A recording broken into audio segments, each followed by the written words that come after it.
Hai adik-adik Kitsi, dimanapun kalian berada, apa kabar hari ini? Pasti semuanya sehat di dalam Tuhan ya kan? Wah kayaknya udah lama banget kita nggak ketemu ya kan? Pasti semuanya rindu, kakak juga rindu untuk kita sama-sama lagi beribadah di gereja. Tapi nggak apa-apa teman-teman, walaupun situasi kondisi sekarang ini, kita mau tetap semangat, tetap bersyukur, karena ada Tuhan bersama dengan kita semua. Yeay! Nah teman-teman, adik-adik yang ada di rumah, kali ini kita akan masuk di dalam pelajaran yang kelima. Tapi sebelum itu kakak mau mengulas kembali tentang pelajaran yang keempat yang sudah disampaikan oleh Bunda Inkan dan Bunda Endang. Ayo, pada ingat semua kan? Atau ada yang lupa nih? Ya, nggak apa-apa deh kalau kakak ingetin lagi. Nah, pelajaran keempat itu tentang anak-anak sangat penting bagi Tuhan Yesus. Markus 10 ayat 1 sampai dengan 4b bilang, itu ayat hafalan kita, pasti masih ingat semuanya kan? Biarkanlah anak-anak itu datang kepadaku, datang kepada Tuhan.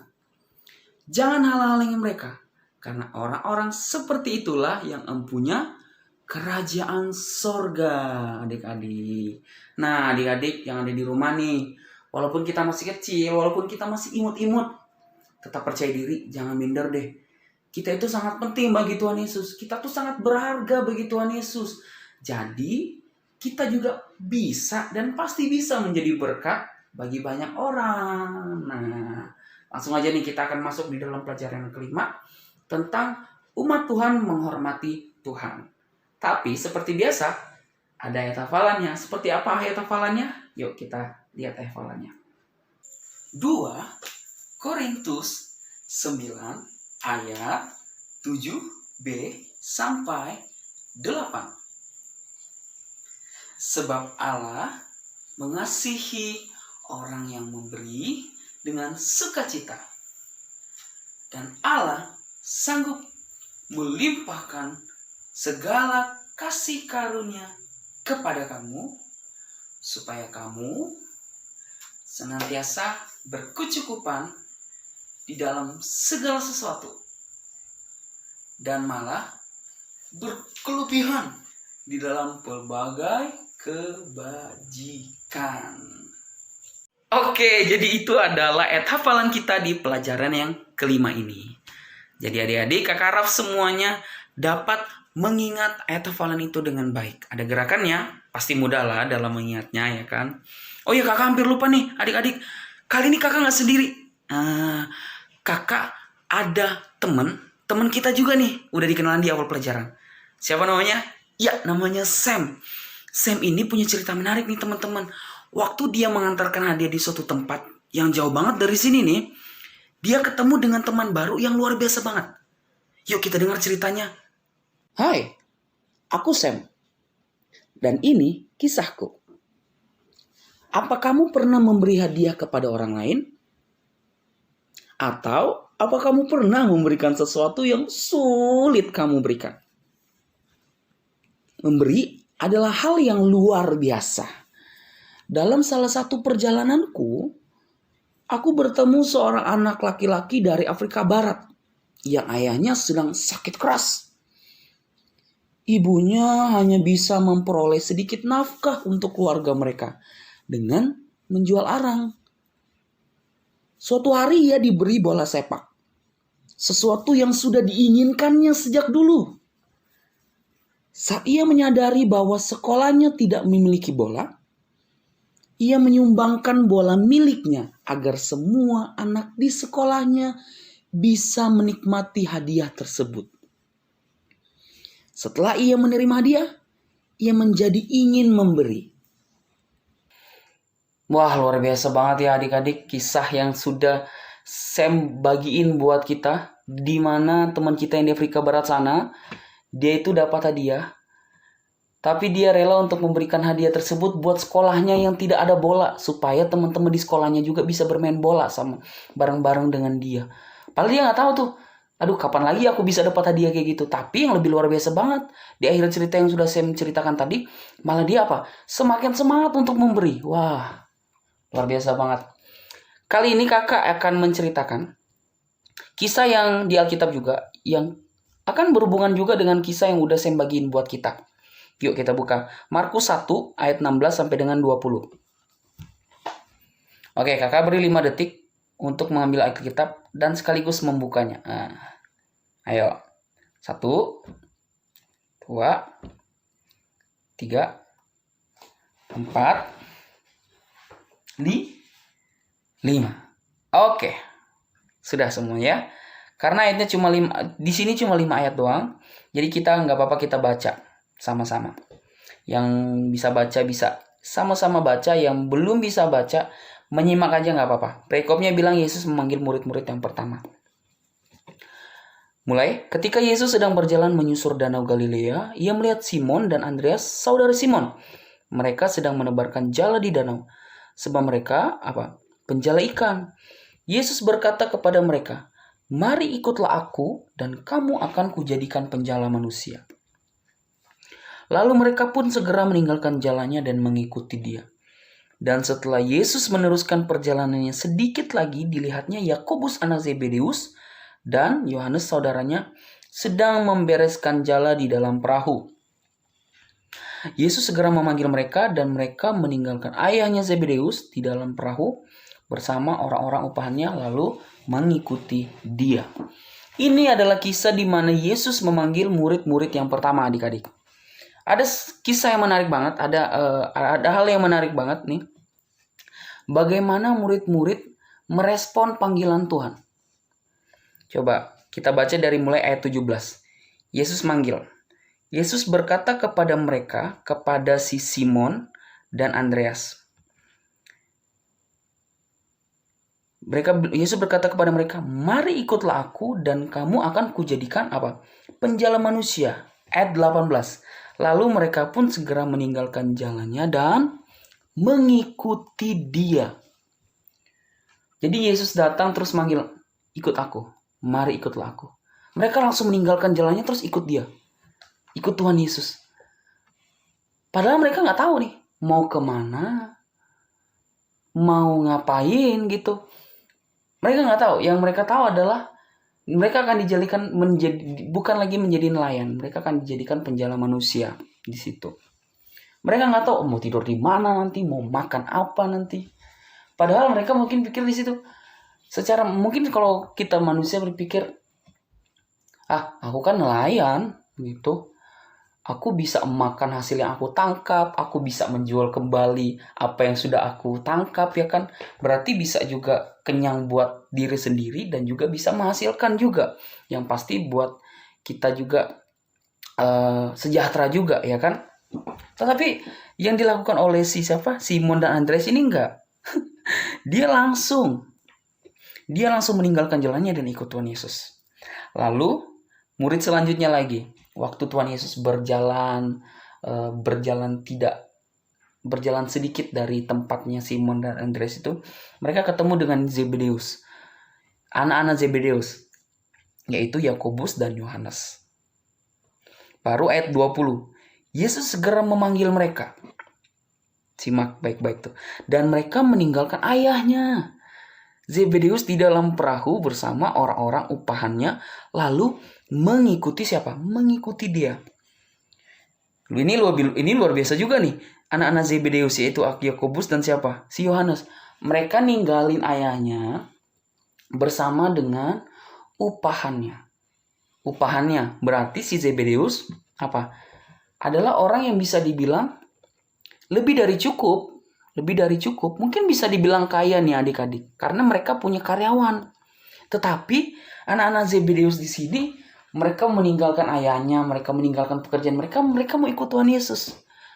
Mereka nggak tahu nih sebenarnya, aku mau tidur di mana, mereka nggak tahu aku mau ngapain gitu, mereka nggak tahu, mereka hanya tahu bersama dengan Tuhan pasti tidak akan pernah mengecewakan. Nah, kenapa?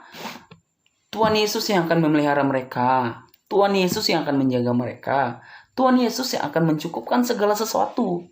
Jadi mereka tidak akan khawatir karena ada pribadi Tuhan Yesus itu yang ada bersama dengan mereka. Yang ada juga bersama dengan kita pada saat ini. Oke, itu adik-adik. Kalau kita mungkin ya, orang yang kita kenal aja deh gitu. Gak usah dulu yang orang yang kita gak kenal. Tiba-tiba datang ke sekolah ya kan, kita pulang sekolah, terus ngajak, yuk kita ke sana, kita ke kafe sana, kita ke mall sana, mungkin, yuk kita ke taman sana. Kita pasti akan berpikir kan, Ini orang ngapain ya? Jam segini aku pulang sekolah, mama papa juga belum nelpon. Kalau nanti kamu dijemput sama ini ya, om ini ya, tante ini ya. Enggak juga. Pasti ada rasa apa? Penasaran, ada rasa juga apa? Khawatir. Mau ngapain nih? Gitu. Itu orang yang kita kenal aja loh, padahal pasti kita akan bertanya-tanya. Apalagi orang yang gak kita kenal, wah lebih parah lagi. Gitu. Tetapi di sini itu kan manusia ya kan. Kalau di sini adalah ini pribadi dari Tuhan Yesus. Pribadi dari Bapa sendiri manggil kita nih. Yuk ikut aku. Tapi realitanya kadang kita nih sudah ikut Tuhan Yesus, pengikut Tuhan Yesus mungkin bisa dibilang kita pengikut Tuhan Yesus dari kecil. Sekarang pun kita sedang dididik bagaimana tentang mengenal Tuhan Yesus lebih dalam lewat perjalanan luar biasa. Tetapi teman-teman, dalam perjalanan kita mungkin selama kita mengenal Tuhan Yesus, nggak usah dulu deh kita merespon dulu deh dengan hal-hal yang kecil dulu, yaitu tentang merespon ibadah dulu deh. Itu dulu deh. Mungkin kita diajak Tuhan beribadah. Yuk Jantri, yuk Sean kita ibadah. Yuk Aldo kita ibadah. Siapa lagi? Yuk Silvana. Yuk Jessica kita ibadah. Kadang kita berpikir, Tuhan tunggu dulu deh. Ini masih 1 game lagi Tuhan. Bentar lagi ya. Masih ada ibadah sore. Waduh. Tuhan bentar lagi deh. Ini kartunya tinggal 1 episode lagi Tuhan. Nanti habis ini aku akan langsung ibadah. Tapi minggu depan aja deh Tuhan. Minggu ini tuh jadwal Kitsi itu game sama bintang tamu. Gak ada firman Tuhannya. Udahlah, minggu depan aja Tuhan. Nah, di situ apa? Itu respon yang salah juga nih adik-adik. Nah, itu respon yang kecil dulu deh dari ibadah, ya kan? Baru apa lagi? Mungkin respon keduanya adalah kita khawatir. Ini mungkin rata-rata juga yang dialami. Kakak juga mungkin mengalami ini. Khawatir kalau mungkin ikut Tuhan ya, atau mungkin kalau ibadah nih misalnya, ibadah takut khawatir, aduh, apalagi kalau bertepatan dengan biasanya mungkin kalau anak-anak kelas 6 SD ya, kelas 5 kelas 6 SD mungkin udah waktu-waktunya beranjak remaja, udah kenal banget namanya nongki-nongki, tapi kan sekarang nggak boleh ya kan, karena lagi corona. Aduh, lagi jadwal ibadah lagi, jadwal nongki-nongki, aku takut nanti khawatir kalau aku ikut ibadah malah dijauhin. Udah leh, nongki-nongki kan mungkin momen tinggal sekali nih, apalagi udah mau kelulusan. Kapan lagi bisa nongki-nongki dengan teman-teman? Ibadah kan tiap hari bisa, mungkin di tiap pagi mungkin berdoa. Ibadah kan udahlah, ibadah mungkin seminggu sekali, adalah tiap minggu pasti. Nah, kita ada khawatir di situ. Mungkin khawatir yang konyolnya lagi nih, khawatir, aku lagi pusreng nih, udah mau naik ke epic, legendary, mythic mungkin bagi yang Mobile Legend ya kan. Mungkin PUBG segala macam, Free Fire yang udah push rank, CODM, udah khawatir nih. Aduh, kalau aku ibadah, aku bentar lagi, tinggal 1 bintang lagi, aku udah naik epic, legendary. Waduh, itu khawatir yang tidak lagi. Mungkin khawatirnya ada juga yang khawatir begini. Aduh, aku khawatir deh kalau aku ibadah nanti, apalagi besok ulangan. Aku mau fokus deh hari ini buat mau fokus untuk belajar deh.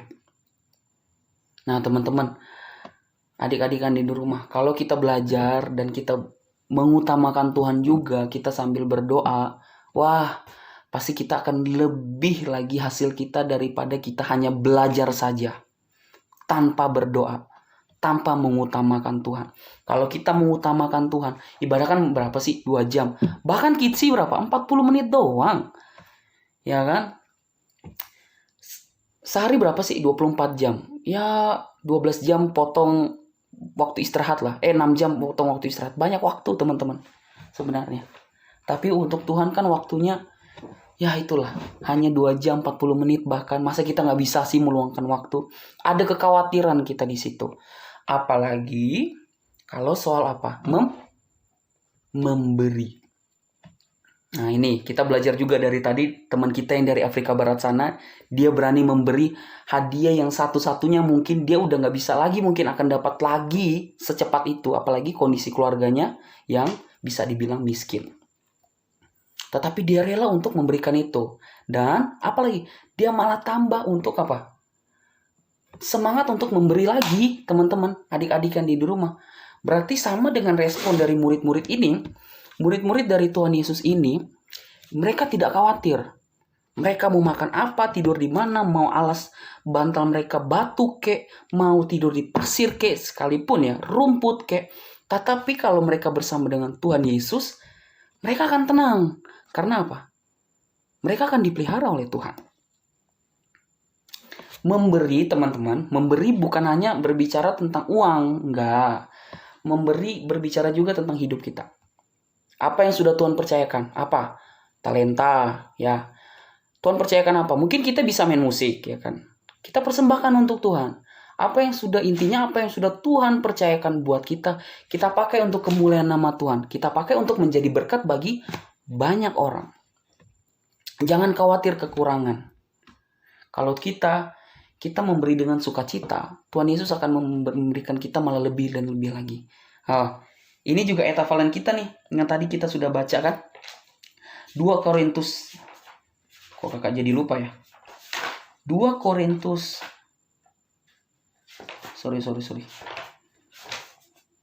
Korintus 9 ayat 7b sampai dengan 8. Sebab Allah mengasihi orang yang memberi dengan sukacita. Kalau kita memberi dengan sukacita, apa yang Tuhan kasih? Allah sanggup melimpahkan segala kasih karunia kepada kita. Bahkan apa? Senantiasa berkecukupan di dalam segala sesuatu. Dan apa? Berkelebihan dalam berbagai kebajikan. Kita apa? Kita tetap pintar. Makin pintar malah kalau kita mengutamakan Tuhan. Apalagi kalau kita memberi dengan sukacita. Kita beri hidup kita. Apa yang sudah Tuhan kasih buat kita. Kita pakai untuk memuliakan nama Tuhan. Kita pakai untuk memberkati banyak orang. Wah, Tuhan pasti senang nih teman-teman. Tuhan pasti senang melihat kita, anak-anaknya yang masih kecil nih, ya kan? Masih kecil mungkin, masih imut. Tetapi kita berani untuk memberi sesuatu hal yang mungkin teman-teman lain di usia kita yang masih kecil ini belum bisa memberikannya. Kita bersyukur punya Tuhan. Selagi masih hidup. Selagi masih bernafas. Kita pakai untuk memuliakan nama Tuhan. Sekali lagi kakak mau tekankan, jangan khawatir. Murid-murid tidak khawatir. Mereka mau makan apa, tapi akhirnya apa? Mereka pun malah berkelimpahan dan berkecukupan malah. Hikmat mereka semakin luar biasa, itu murid-murid. Nah, murid-murid juga manusia. Kita sama manusia. Nggak ada golongan murid-murid itu di atasnya manusia. Golongan rasul-rasul itu di atas manusia. Nggak ada. Sama manusia. Kita bisa juga jadi seperti murid-murid. Bahkan bisa lebih juga. Kita nyerahkan betul-betul hidup kita untuk siapa? Tuhan. Game tinggal dulu deh. 40 menit aja kok. Ya kan? Kartun tinggal dulu deh. Ya kan? Nanti bisa nonton di YouTube. Bisa lah. Ya kan?